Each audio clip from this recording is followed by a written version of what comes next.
Bhupesh school से घर आते ही अपना बस्ता सोफे पे फेंक देता है। मम्मी खाना दो, भूख लगी है। पहले अपना रूम ठीक कर, सब कुछ उथल पुथल कर रखा है। उथल पुथल? पिछले हफ्ते ही तो ठीक किया था, इतनी जल्दी कैसे गंदा हो गया? भूपेश ने अपना कमरा देखा तो बात समझ आई। ये तो सही में बिखरा है। चीजें अगर अपने आप बिगड़ सकती हैं तो खुद ऑर्गेनाइज क्यों नहीं हो सकती? इसके लिए तुम्हें थोड़ी थर्मोडायनेमिक्स समझनी पड़ेगी। रूम के गंदा होने का थर्मोडायनेमिक्स से क्या लेना देना? सेकंड लॉ ऑफ थर्मोडायनेमिक्स बिना किसी भेदभाव के हर जगह हर चीज पर लागू होता है, तुम्हारे कमरे पे भी। इस लॉ के अनुसार समय के साथ हर चीज ऑर्डर से डिसऑर्डर की तरफ जाती है, यानी एंट्रोपी हमेशा बढ़ती है। तो मेरा कमरा एंट्रोपी की वजह से उथल पुथल हुआ, कैसे? चलो तुम्हारे कमरे को ऐसे 4 बराबर भागों में बांट लेते हैं। अब मान लो कि तुम्हें अपने 2 जूतों को कमरे के इस हिस्से में रखना है, लेकिन तुम जूते कमरे में कहीं भी फेंक देते हो। इतना भी सच नहीं बोलना चाहिए। क्योंकि जूते रैंडमली फेंके गए हैं तो वो इन 4 भागों में से कहीं भी जा सकते हैं, यानी इन 10 में से कोई भी पैटर्न बन सकता है और हर पैटर्न के बनने की संभावना बराबर है। गौर करें तो दोनों जूतों के कमरे के इस हिस्से में आने की प्रोबेबिलिटी होगी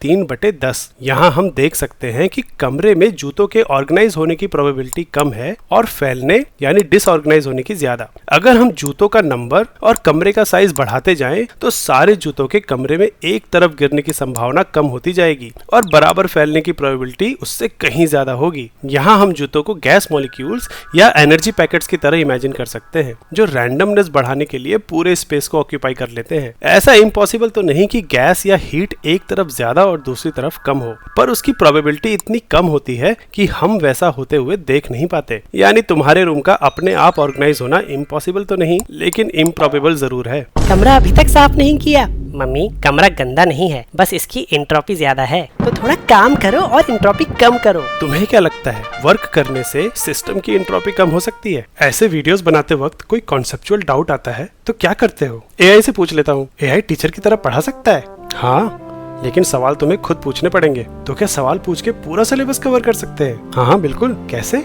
स्टोरी वाइज की इनोवेटर्स क्लब मेंबरशिप ज्वाइन करो, सब बताता हूँ।